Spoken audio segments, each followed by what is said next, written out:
The force or conquest theory of state formation presents a view of the state that is rooted in the dynamics of power, domination, and military conquest.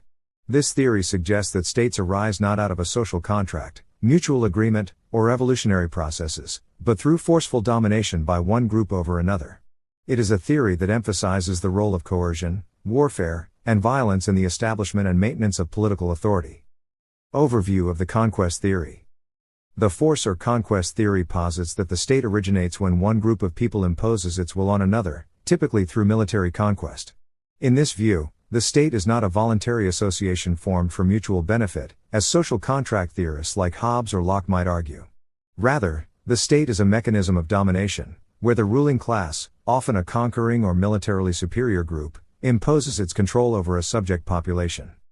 This theory asserts that the formation of states is closely tied to the capacity for organized violence. In early human societies, as groups expanded their territories or sought to control more resources, conflict inevitably arose. Victorious groups established themselves as the ruling class, creating a state to maintain control over the conquered population. The state, therefore, serves primarily as an instrument of power for the ruling elite, who use it to enforce their authority, extract resources, and maintain social order through coercion. Key concepts in conquest theory. 1.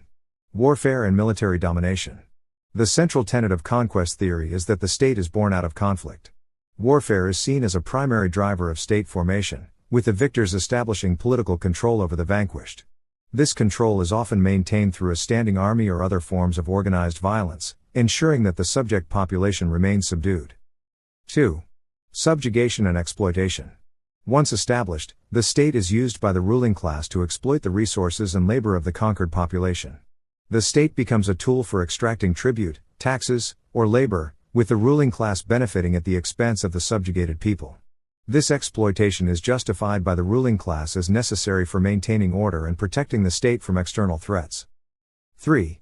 Coercion and legitimacy.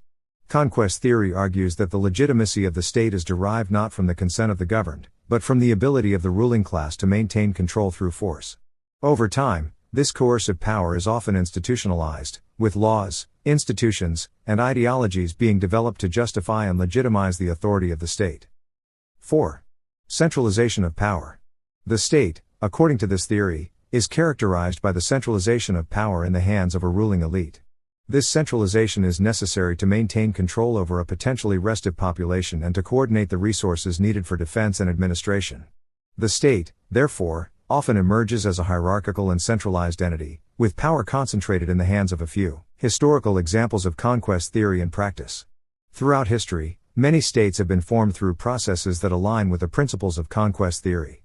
These examples provide empirical support for the idea that the state often emerges from conflict and is maintained through coercive power. 1. The Roman Empire. The expansion of the Roman Empire is a classic example of state formation through conquest. As Rome expanded its territory, it subjugated numerous peoples and incorporated them into the empire. The Roman state maintained control over its vast territories through a combination of military might, infrastructure, such as roads and fortifications, and a legal system that enforced the will of the Roman elite. The state was used to extract resources from the provinces, maintain social order, and defend against external threats. 2. The Norman Conquest of England. The Norman Conquest of England in 1066 is another example of state formation through force. William the Conqueror and his Norman forces defeated the Anglo-Saxon armies at the Battle of Hastings, establishing Norman rule over England. The Normans used their military superiority to consolidate power, build castles, and impose a new social and political order. The state was restructured to serve the interests of the Norman ruling class, with the introduction of feudalism and the redistribution of land to Norman nobles. 3. The Ottoman Empire. The rise of the Ottoman Empire in the 14th and 15th centuries also exemplifies the conquest theory. The Ottoman state expanded through military conquest, subjugating large parts of the Middle East, North Africa, and Southeast Europe.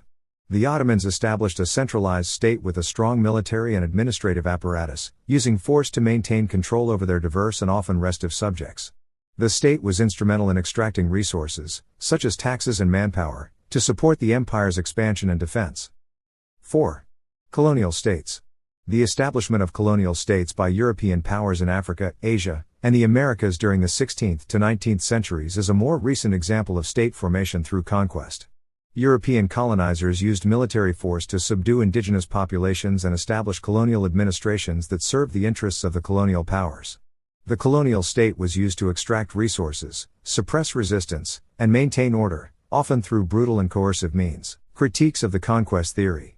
While conquest theory provides a compelling explanation for the formation of many states, it is not without its critics.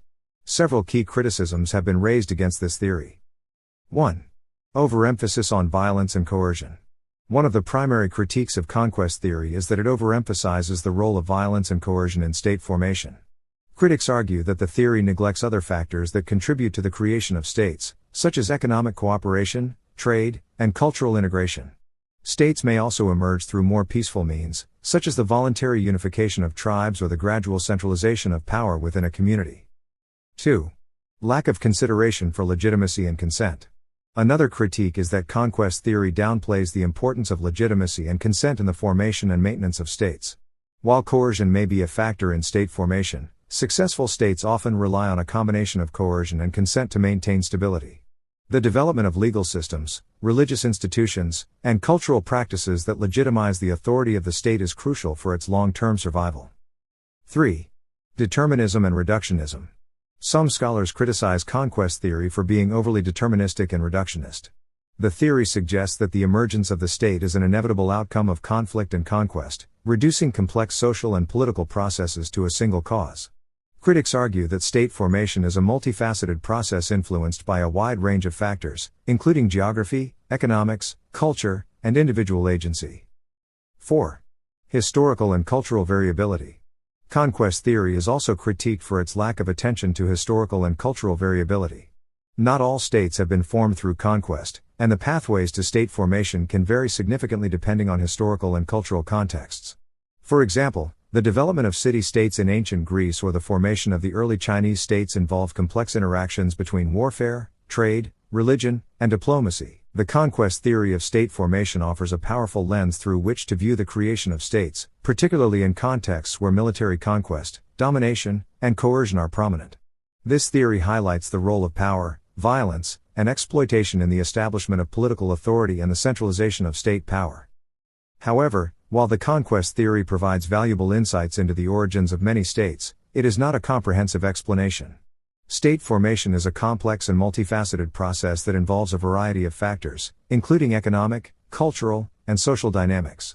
While force and conquest have undoubtedly played significant roles in the creation of states throughout history, other processes, such as cooperation, negotiation, and consent, have also been crucial in the formation and evolution of states. In studying the origins of the state, it is essential to consider multiple theories and perspectives, recognizing that no single explanation can fully account for the diversity of pathways to statehood. By integrating the insights of conquest theory with other approaches, scholars can develop a more nuanced and comprehensive understanding of the complex phenomenon of state formation.